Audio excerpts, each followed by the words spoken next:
আচ্ছা, ছোটবেলা সেই গল্পটা মনে আছে তো? হুম। শিয়াল আর কচ্ছপের দৌড়। হ্যাঁ হ্যাঁ, খুব পরিচিত গল্প। আমরা সবাই শুনেছি। উৎসটা তো খুব সাধারণ, মানে একটা নীতি কথা, ধৈর্য, পরিশ্রম আর অহংকার নিয়ে। হুম। কিন্তু আজ আমরা একটু গল্পটার গভীরে যাওয়ার চেষ্টা করব। হুম। দেখব এর ভেতরে আর কি কি ভাবনার বিষয় লুকিয়ে আছে। ঠিক, অনেক সময় সহজ গল্পের ভেতরেও অনেক স্তর থাকে। একদম। তো শুরুটা ছিল এক বনে, যেখানে থাকতো এক দারুণ চালাক শিয়াল, কিন্তু একটু বেশি অহংকারী। হ্যাঁ, নিজের গতি নিয়ে খুব গর্ব ছিল তার। আর ছিল এক কচ্ছপ, খুব ধীরে সুস্থে চলত, কিন্তু বেশ স্থির আর বুদ্ধিমান। তো একদিন শিয়াল কচ্ছপকে ওর ওই ধীর গতির জন্য খুব হাসাহাসি করল, ব্যঙ্গ করলো আর কি। হ্যাঁ, ব্যঙ্গ করল। আর শেষে চ্যালেঞ্জ দিল দৌড় প্রতিযোগিতার। আর কচ্ছপ কিন্তু রাজিও হয়ে গেল। এখানেই তো মজাটা। ঠিক, এখানেই আসলে মনস্তাত্ত্বিক খেলাটা শুরু হয়, তাই না? একদিকে স্পিড আর ইগো, অন্যদিকে স্লো কিন্তু স্টেডি কনফিডেন্স। একদম। তো প্রতিযোগিতা শুরু হলো। শিয়াল কি দৌড়, ঝড়ের মতো করে এগিয়ে গেল। হ্যাঁ, দেখতে দেখতে কচ্ছপকে পেছনে ফেলে দিল অনেকখানি। তখনই তার মনে হলো, আরে কচ্ছপ আসতে তো অনেক সময় লাগবে, একটু বিশ্রাম নেওয়া যাক। ঠিক ভাবল, একটু গাছের ছায়ায় ঘুমিয়ে নি, জেতা তো একদম নিশ্চিত। এইখানেই ওর প্রথম ভুলটা হলো, অতিরিক্ত আত্মবিশ্বাস। এটা কি শুধু অহংকার নাকি অন্য কিছুও, কৌশলগত ভুল? দুটোই আছে আসলে। অহংকার তো বটেই, কারণ সে প্রতিপক্ষকে ভীষণ ছোট করে দেখল। আর কৌশলগত ভুলও, কারণ সে ভাবল দৌড় শুধু গতি, ধারাবাহিকতার যে একটা গুরুত্ব আছে সেটা বেমালুম ভুলে গেল।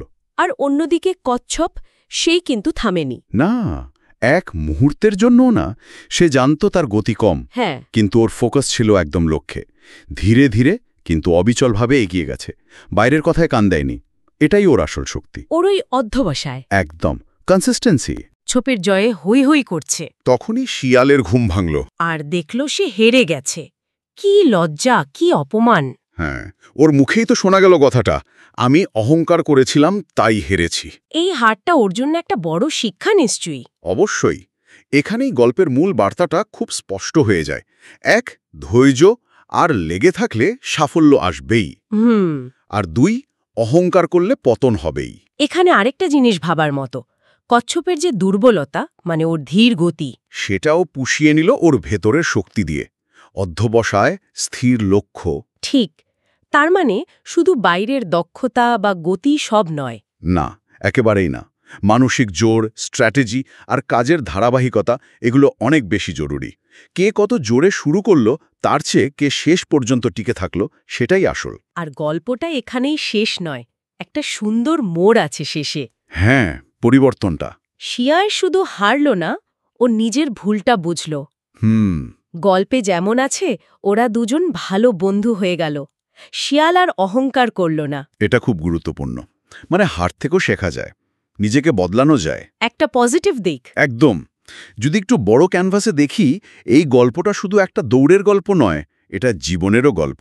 ঠিক, এটা শেখায় যে চটজলদি ফলের চেয়ে লম্বা সময়ের চেষ্টা, যাকে বলে ম্যারাথন অ্যাপ্রোচ, সেটা অনেক সময় বেশি কাজে দেয়। হ্যাঁ, আর বাহ্যিক চালাকির চেয়ে ভেতরের স্থির বুদ্ধি আর বিনয়, এগুলো প্রায়ই অহংকারী প্রতিভাকে হারিয়ে দেয়। কচ্ছপের জয়টা আসলে ওর ধীরগতির জয় নয়, বরং ওর কৌশলের জয়। ঠিক, কৌশলী ধৈর্য আর বিনয়ের জয়। এটা মনে করিয়ে দেয় অন্যকে ছোট করে দেখাটাই নিজের বড় ভুল হতে পারে। আলোচনা প্রায় শেষের দিকে।